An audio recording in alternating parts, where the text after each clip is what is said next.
Hello, everybody, and welcome to week 4 of the Web ROI Tip of the Week, social media month of September. We have our social media specialist, Caleb Shaw, joining us once again. Welcome, Caleb.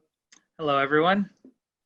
And yeah, this week we're talking about social media return on investment. This is the most important thing. Why do anything if you're not going to make some money from it? And that's why it's important. That's why you're doing it. That's why we're talking. And that is hopefully why you're listening today, because you want to figure out how to get a better return on investment from your social media activities. So in talking about that, Caleb, share with us, why is ROI so important to social media?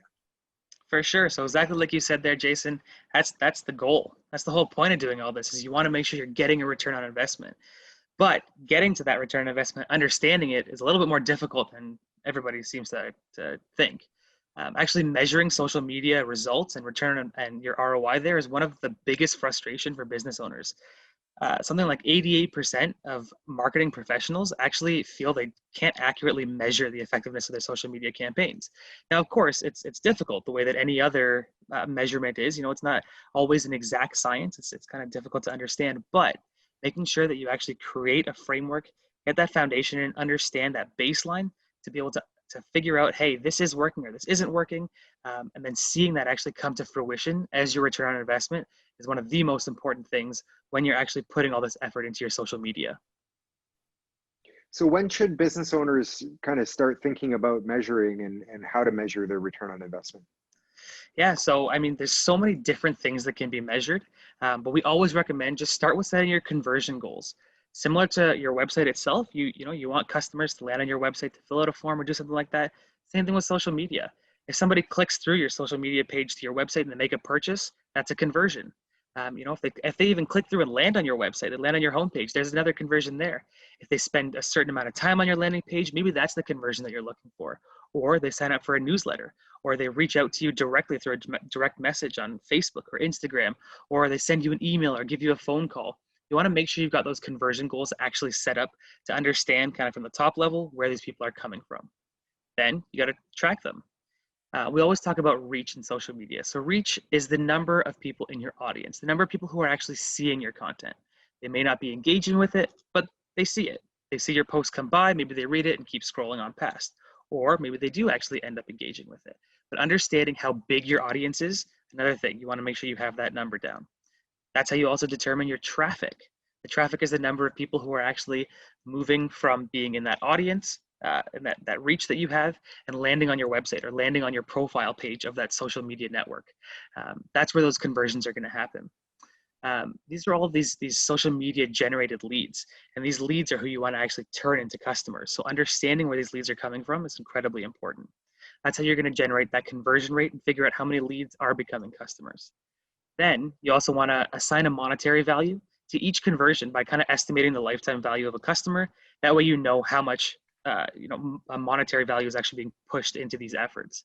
Then you collect your incoming traffic and conversions. You can use something like Google Analytics, or platforms like Facebook and Instagram actually have their own analytics and insights built right into them. So it does most of the work for you right there in terms of your conversions. And finally, you determine the cost per channel, so each individual social media channel, by adding in your own labor and those other costs associated. Like I said, you're putting a lot of effort into it. Make sure you understand what's going on. And you take all of that together, and that's how you figure out your actual return on investment for each social media channel. So that makes perfect sense, and there's a lot of tracking and capabilities in there in terms of tracking leads. And of course, I use the analogy of a funnel. Like if you picture all the people that are engaging in social media, and they're up here, and then they connect with you in some fashion where now they're converting from someone who is in that audience of people that you're communicating with to somebody that's actually now entering your sales funnel. So when they enter the sales funnel, some people have an immediate need where they're ready to buy in the short time, and they're probably easier to track. But certain people are sort of in the top of the funnel where they're information gathering and sort of, in the realm of, does this concept fit my needs? Like, so they're just kind of trying to figure out, is this something that that fits within my world of what I might be interested in buying? Yeah. And then once they get beyond that, then they're kind of trying to sort out, okay, well, I've identified that I have a need for that, whatever that is, but I don't know who I should engage to get that from. So now I'm kind of doing more of a, I'm reviewing more content. I'm getting more engaged. Maybe I'm talking to some salespeople. Maybe I'm evaluating 2 or 3 different options. And then after I've kind of narrowed that down to 1 or 2 options, now I want to engage. Now I want to get some actual pricing and timelines for delivery or whatever that case is. And I'm at the bottom of the funnel. That process could take a day, but it could also take a year or Yep. several years. That's right. So you might capture someone at the top of your sales funnel through your social media in August of 2020 or September of 2020 when this is being broadcast, but they might not become a customer until 2023, right? Yeah. So unless you're using some technology to track this sort of the process or the trajectory of that lead, there's not really, it's going to be difficult to know exactly what your dollar for dollar value return on investment is. So you're suggesting making some assumptions, assigning a value of a customer, a lifetime value to a customer, and maybe using a ratio of whatever percentage of these leads that convert. And that's great in principle, but in practice, it's still more difficult to actually measure that dollar for dollar. So my suggestion, my recommendation would be using a CRM system or a client relationship management tool where when those leads are coming in, they're engaging with you, they're getting dumped into your database, they have a tag that notifies, that signifies that they came from social media on a certain date. And then when that customer ultimately becomes a sale, you're actually able to measure a real dollar value of how that social media, that original social media engagement 3 years ago turned into dollar value today, and vice versa.